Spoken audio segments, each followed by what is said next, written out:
और अब आगे रुख करते हैं खबर का। इस वक्त खबर आ रही जेल में आरोपी नेताओं को लेकर बड़ी खबर है। सुप्रीम कोर्ट ने जन प्रतिनिधित्व कानून में संशोधन को मंजूरी दे दी है। 10 जुलाई को सुप्रीम कोर्ट ने दागी नेताओं के चुनाव लड़ने पर पाबंदी लगाई थी, लेकिन अब सरकार की ओर से इस कानून में संशोधन के बाद कोर्ट ने भी इसे मंजूर कर लिया, यानी कि अब किसी आरोप में जेल में बंद नेता चुनाव लड़ पाएंगे।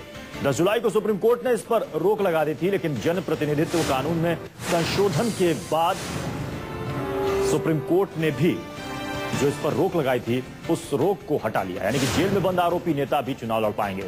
सुप्रीम कोर्ट में जन प्रतिनिधित्व कानून के संशोधन को मंजूरी दे दी गई है। सरकार ने यह संशोधन किया था कि जेल में बंद आरोपी नेता भी चुनाव लड़ सकते हैं। हमारे साथ प्रभाकर मिश्रा हमारे संवाददाता इस वक्त जुड़ रहे हैं। प्रभाकर, क्या कुछ कहा है सुप्रीम कोर्ट ने? देखिए, 25 जुलाई में सुप्रीम कोर्ट है 30 जुलाई में सुप्रीम कोर्ट का एक फैसला आया था और इसमें साफ तौर पर सुप्रीम कोर्ट ने कहा था कि कोई भी आदमी सलाखों के पीछे हुए, चाहे वो जुडिशियल कस्टडी में हो या पुलिस कस्टडी में हो, चुनाव नहीं लड़ सकता। जैसे ही सुप्रीम कोर्ट का फैसला आया, राजनीतिक दलों में एक तरफ से हलचल मच गई थी और सरकार पर बहुत दबाव था। सरकार ने अफरा तफरी में सुप्रीम कोर्ट में उस फैसले के खिलाफ पुनर्विचार याचिका दाखिल किया था, लेकिन इसी बीच सरकार ने एक प्रस्ताव पारित किया और उसके बाद एक अमेंडमेंट लाया गया जनप्रतिनिधित्व कानून 1951 में, और उसके मुताबिक, उस कानून के मुताबिक जेल में रहते हुए भी चुनाव लड़ा जा सकता है। और उस कानून में बदलाव के साथ ही सुप्रीम कोर्ट का जो फैसला था वो नल एंड वॉइड हो गया। तो उसके बाद इस रिव्यू पिटीशन का कोई मतलब नहीं था, इसलिए आज सुप्रीम कोर्ट ने कहा कि चूंकि कानून में बदलाव हो चुका है, इसलिए अब इस रिव्यू पिटीशन पर सुनवाई की कोई जरूरत नहीं। और ये कहते हुए सुप्रीम कोर्ट ने पिटीशन को खारिज कर दिया। मतलब साफ है कि अब सलाखों के पीछे रहते हुए भी चुनाव लड़ा जा सकता है, जिसको लेकर काफी हलचल मचा हुआ था। इसलिए कि हर पॉलिटिकल पार्टीज को इस बात को लेकर शिकायत थी कि अगर कोई व्यक्ति सलाखों के पीछे रहेगा, इसलिए कि ढेर सारे ऐसे मामले होते हैं प्रत्युष, जहां पर चुनाव के दौरान ढेर सारे मामले होते हैं, ढेर सारे केसेस दायर होते हैं और लोग पुलिस कस्टडी में होते हैं। तो एक शिकायत ये थी, विवांशज ये थे कि कहीं ऐसा ना हो कि बिल्कुल सुप्रीम कोर्ट के इस रोक को हटाने के बाद सभी दलों ने जरूर इसका स्वागत किया होगा।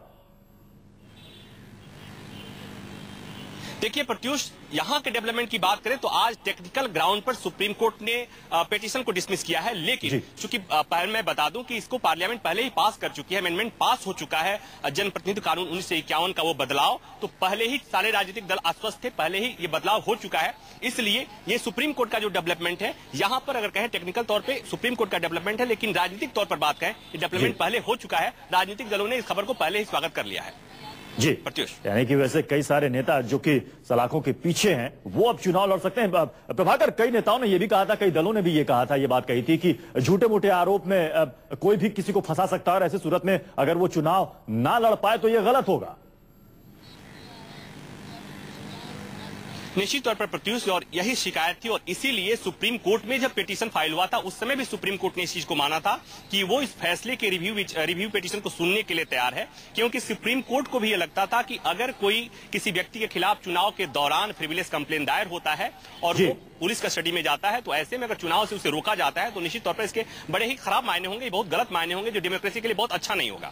यही वजह थी कि सुप्रीम कोर्ट में सरकार की तरफ से जो पिटीशन आई थी, चूंकि हर राजनीतिक दलों की तरफ से शिकायत की गई थी, तो मतलब ये साफ है कि जो बदलाव हुए उस बदलाव को सुप्रीम कोर्ट ने भी एक्सेप्ट किया है और बदलाव चूंकि पार्लियामेंट ने पहले ही स्वीकार कर लिया है, तो मतलब साफ है कि आप सलाखों के पीछे, भले ही आप अपराधी हों या भले ही आपको जानबूझकर किसी मामले में फंसाया गया है, दोनों ही हालत में आप सलाखों के पीछे रहते हुए चुनाव लड़ पाए, चुनाव लड़ सकते हैं। बहुत बहुत शुक्रिया प्रभाकर।